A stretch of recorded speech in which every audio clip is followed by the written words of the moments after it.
Hello साथियों, नमस्कार। आपका हमारे यूट्यूब चैनल मैथ जंक्शन पर स्वागत है। तो आज हम शुरुआत करेंगे कक्षा 10वीं के गणित के प्रश्नावली 2 की, यानी कि उसका नाम है बहुपद। तो सबसे पहले साथियों हमें ये जानना ज़रूरी होता है कि बहुपद होता क्या है, यानी कि बहुपद कहते किस चीज़ को हैं, ये जानना ज़रूरी होता था टॉपिक की शुरुआत करने से पहले। तो बहुपद होता क्या है? अब बहुपद में आपने शुरू से ही पढ़ते आ रहे हैं, एक होता है चर और एक होता है अचर। ये चीज़ें आपने बहुत सुनी होंगी, यानी कि चर क्या होता है, अचर क्या होता है।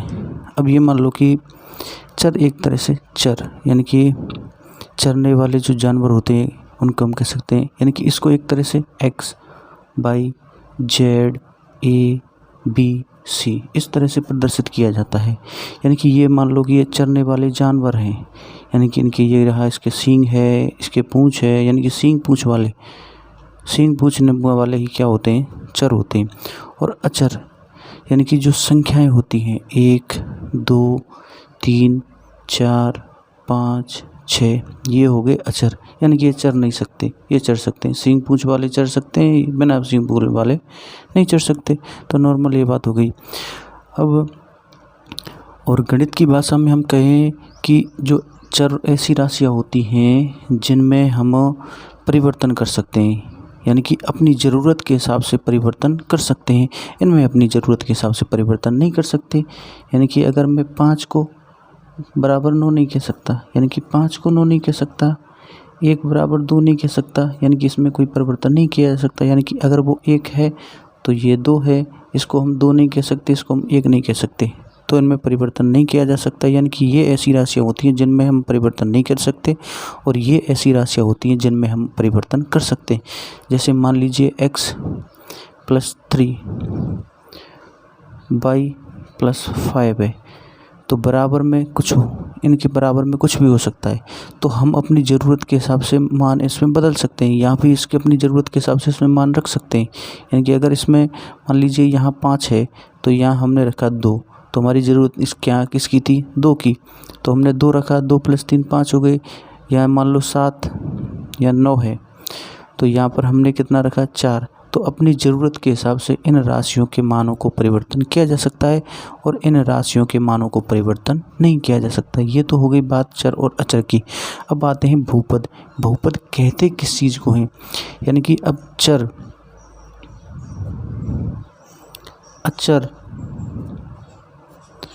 चर के गुणांक, चर के गुणांक। अब चर का गुणांक क्या होता है? जैसे जो चर राशियाँ होती हैं उनके गुणांक होते हैं, जैसे 3x, तो ये इस राशि का गुणांक हो गया चर, यानी x का गुणांक हो गया 3, तो ये हो गया चर के गुणांक। घातांक यानी इन सभी के जोड़ने की, घटाने की व गुणा करने की क्रिया को, वो इन सभी के चर, अचर, चर के गुणांक, घातांक को जोड़ने की, घटाने की व गुणा करने की क्रिया को बीजगणितीय व्यंजक, जो इस क्रिया को करने के बाद जो बीजगणितीय व्यंजक प्राप्त होता है उसे हम बहुपद कहते हैं। इन सभी के चर, अचर, चर के गुणांक, घातांक, जोड़ने घटाने की प्रक्रिया क्या कहलाती है, बहुपद कहलाती है। जैसे 2x + 2x² + 3x + 5, ये क्या हो गया, एक बहुपद हो गया। यानी बहुपद यानी कि नाम से ही जैसे पता चल रहा है बहुत सारे पद।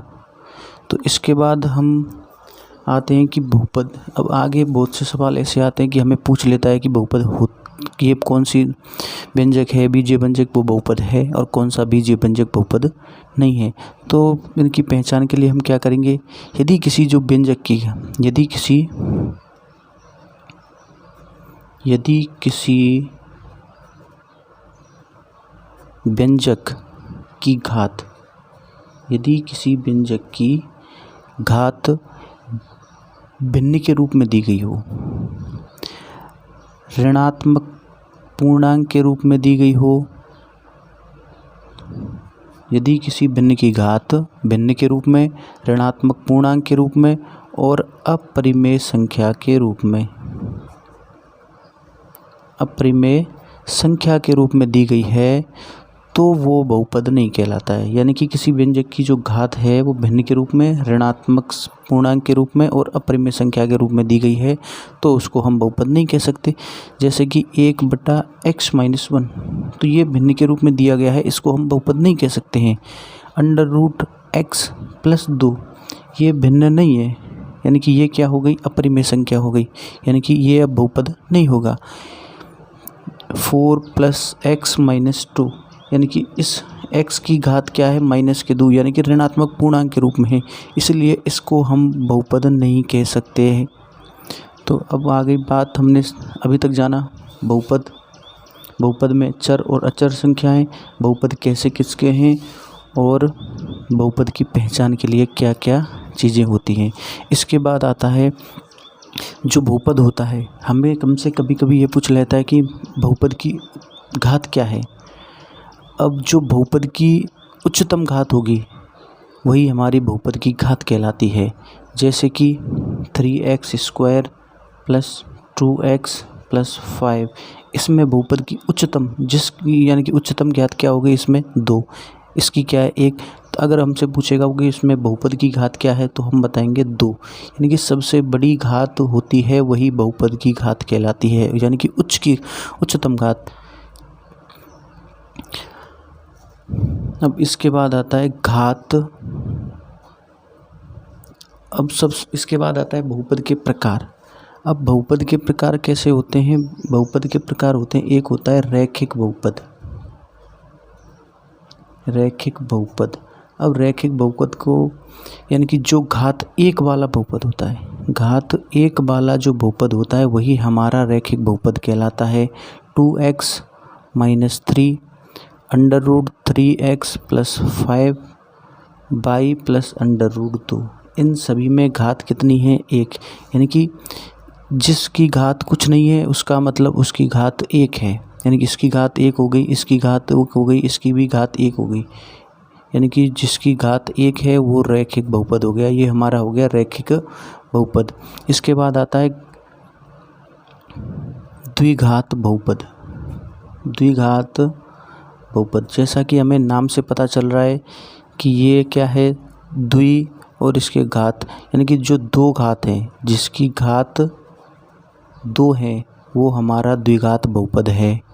2x² + 3x - 5, ये क्या हो गया, घात कितनी है, 2, द्विघात बहुपद हो गया। द्विघात बहुपद के बाद हम आते हैं त्रिघात बहुपद पर। अब नाम से जैसा कि आपको पता चल रहा है, त्रिघात यानी कि 3 घातों वाला, यानी कि घात कितनी होना चाहिए उसकी, 3 घात। तो 3 घात वाला बहुपद त्रिघात बहुपद कहलाता है। 2 - x की घात 3, x की घात 3, √2x की घात 3, इसमें घात कितनी है, 3 सभी में। तो ये क्या हो गया, त्रिघात बहुपद। अब ये तो हो गए बहुपद के प्रकार। अब आपने पढ़ा होगा कि बहुपद के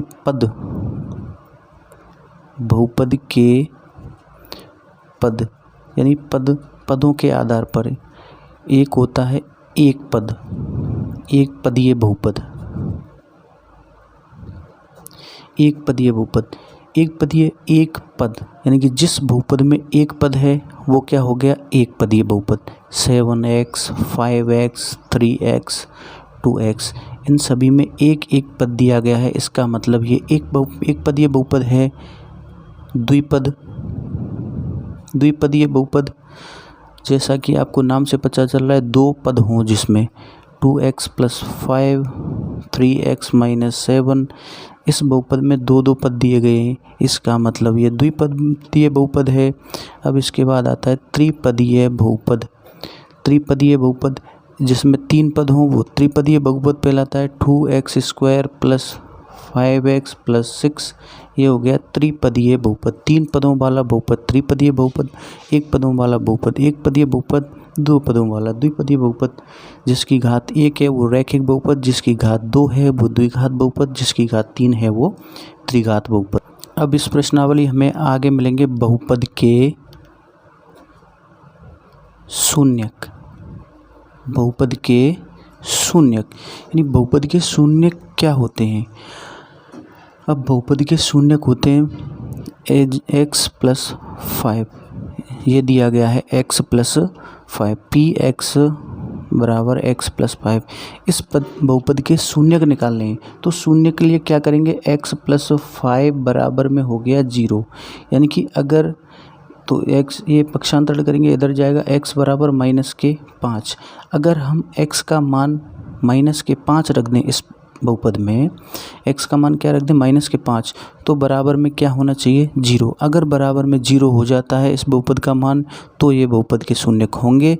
अगर 0 नहीं होता है तो ये बहुपद का शून्यक नहीं होगा। तो x की जगह हमको -5 रखना है, -5 +5।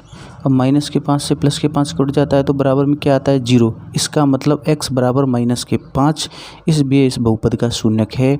तो बहुपद के शून्य के लिए क्या करते हैं? जब उसको पक्षांतरण करने के बाद किसी बहुपद को x, y, z या जिसका भी मान अगर शून्य हो जाए तो वो उस बहुपद का शून्यक कहलाता है। तो आगे चलते हैं हम अपनी प्रश्नावली की।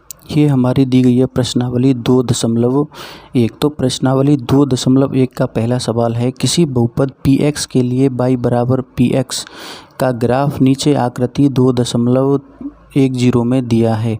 प्रत्येक स्थिति में px के शून्यकों की संख्या ज्ञात करनी है। जब इस तरह का सवाल ग्राफ के रूप में दिया गया है और हमें शून्यकों की संख्या पूछता है, यानी px के शून्यकों की संख्या पूछता है, तो उन सवालों को हम किस तरह से करते हैं? सबसे पहले इस चीज़ को जानना जरूरी है, ग्राफ।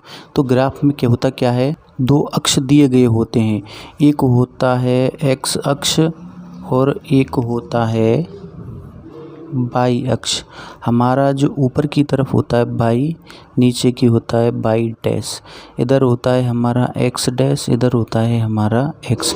ये हो गया हमारा x अक्ष और ये हो गया हमारा y अक्ष। x अक्ष पर इस तरह ये होता है ग्राफ में केंद्र, और इसके केंद्र बिंदु के जो निर्देशांक होंगे वो होंगे 0, 0। तो इस तरफ होता है एक धनात्मक संख्याएं होती हैं 1, 2, 3, 4, और इस तरफ होती हैं ऋणात्मक संख्या -1, -2, -3, -4। ऊपर की तरफ होती हैं धनात्मक संख्याएं -1, 2, 3, 4। नीचे की तरफ संख्याएं होती हैं ऋणात्मक संख्या -1, -2, -3, -4। अब ये हो गया हमारा केंद्र बिंदु के निर्देशांक 0, 0। इसका मतलब है कि x अक्ष पर भी उसका मान 0 है और y अक्ष पर भी इसका मान क्या है? 0। यानी कि x अक्ष की तरफ क्या है? 0, y अक्ष की तरफ भी क्या है? 0। तो ये हो गया मूल बिंदु के निर्देशांक या केंद्र बिंदु के निर्देशांक होते हैं 0, 0। तो अगर हमें x अक्ष के लिए शून्यकों की संख्या पूछता है, वो क्या पूछता है? x अक्ष के लिए शून्यकों की, x अक्ष पर शून्यकों की संख्या पूछता है, तो इसके लिए क्या करते हैं? जो x अक्ष को काटने वाले बिंदु होंगे, इसका मतलब जो x अक्ष को काटने वाले बिंदु होंगे, जितनी बार काटेगा उतने ही हमारे क्या होंगे? शून्यक होंगे। जैसे कि इस तरह से ये यहाँ पर काट रहा है, इस तरह से ये यहाँ पर काट रहा है, तो इस x अक्ष पर इसके कटान बिंदु कितना हुआ? 1। तो इसका मतलब इसके शून्य कितना हो गया? 1। अगर यही इस तरह से काटता, इसका मतलब x अक्ष पर ये कितनी बार काट रहा है? 1, 2, 3। तो x अक्ष पर इसके शून्य कितने हो गए? 3 हो गए। यानी कि कहने का मतलब ये है कि x अक्ष को काटने वाले जो बिंदु होंगे, जितने बिंदु होंगे उतने ही उसके शून्यक होंगे। तो अब चलते हैं हम प्रश्नावली की। अब यहाँ पर किसी बहुपद px के लिए y बराबर px का ग्राफ नीचे आकृति 2.10 में दिया है। प्रत्येक स्थिति में px के शून्यकों की संख्या ज्ञात कीजिए। यानी x अक्ष पर कटान बिंदु होंगे वही हमारे शून्यक होंगे। ये तो बहुत ही सरल प्रश्नावली एक तरह से। अब देखो यहाँ पर x अक्ष पर काटने वाला बिंदु दिख रहा है किसी को? एक भी नहीं है। तो इसका मतलब इसके शून्य कितने होंगे? 0। इसका शून्य कोई भी नहीं होगा। यहाँ पर इसके शून्य कितने हो जाएंगे, यहाँ पर एक्स अक्ष पर काटने वाला बिंदु कितना है दिख रहा है, 1 दिख रहा है। इसका मतलब यहाँ पर नीचे नहीं है, यहाँ पर बाई अक्ष है, बाई अक्ष से हमें कोई मतलब नहीं है, एक्स अक्ष पर पूछ रहा है। तो एक्स अक्ष पर कटा बिंदु, इसके यहाँ पर शून्य कितने हो जाएंगे, 1। यहाँ पर इसके शून्य कितने हो जाएंगे इस सवाल में, 1, 2 और 3। यहाँ पर 3 जगह पर काट रहा है, तो जितने कटान बिंदु होंगे उतने ही हमारे शून्य होंगे। अब यहाँ पर काट रहा है 1, 2 बार, तो यहाँ पर शून्य हो गए हमारे 1 और 2। अगले सवाल में शून्य हमारे कितने हो जाएंगे, 1, 2, 3 और 4। यानी कि यहाँ पर कटान बिंदु कितने हो रखे हैं, 4 हो रखे हैं, तो यहाँ पर हमारे शून्य भी 4 हो जाएंगे। अब यहाँ पर शून्य कितने दे रखे हैं, 1, 2 और 3, इसका मतलब कटान बिंदु 3, तो शून्य भी हमारे 3। तो ये हो गया हमारे बहुपद की प्रश्नावली 2.1। अब अगले वीडियो में हम जानेंगे प्रश्नावली 2.2 के बारे में। उसमें कई सारी चीज़ें हैं, वो हम आगे अगले वीडियो में क्लियर करेंगे। नमस्कार।